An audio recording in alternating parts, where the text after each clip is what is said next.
सानी यो मेरी त छोची पनि छ, हेर्दा पनि राम्रो छैन, जोडै नमिल्नेको हाम्रो। ए मोरी भइहाल्छ नि, त्यसले थाहा पाउँदैन त के थाहा पाउँछ अझसरी हो।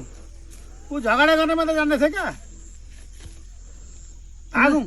यो त मेरै बुढाको बोली हो, कता बोल्दैछन् हौ।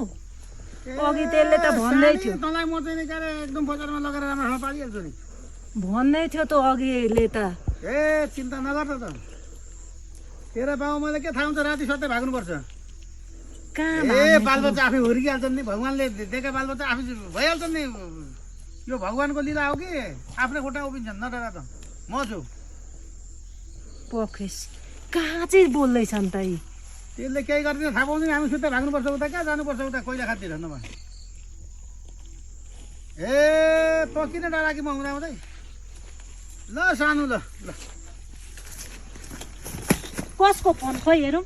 ए यो साइला भाइले गरेको क्या काठमाडौँबाट। ए त आइस कसको फोन? साइला दाइको हो, काठमाडौँबाट गरेका। अनि भागौँ भन्दैछौ त। ए तेरि त्यो ठाउँमा अब चाहिँ के अरे तिमीहरू काम गर्न सक्दैनौ, भागेर यतै काठमाडौँ आयो भन्दैछ दाजुले। के गर्ने जाने? झन्नै शङ्का गरेँ भाइ तिमीलाई मैले, झन्नै साना साना कुरामा शङ्का गर्छस् र त, त्यो अनि दुःख पाइरहेछस् त। झन्नै शङ्का गरेँ नि। यस्तै बाक्सनी हुँदाहुँदै कहीँ मन त हेर्ने मेरो आँट छ। त्यही त भनेको त, कस्तो मेरो गलत दिमाग। तँलाई कसले भड्काइरहेछ? त्यो एउटा केटाले भन तिम्रो बुढो त त्यहाँ गएर राम्रै मस्की मस्की बोल्दैछ। कुन केटो?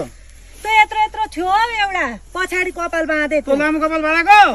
त्यो त एकदम त्यस्तै गर्छ, त्यसले त लडाइन्छ मान्छे त फुचे केटो। हेट बुढो, मैले त गल्ती गरेछु, मलाई माफ गर्नु है। म त कति बुझेकी छ मेरो बुढी। त्यही त कस्तो शङ्का गरेछु क्या।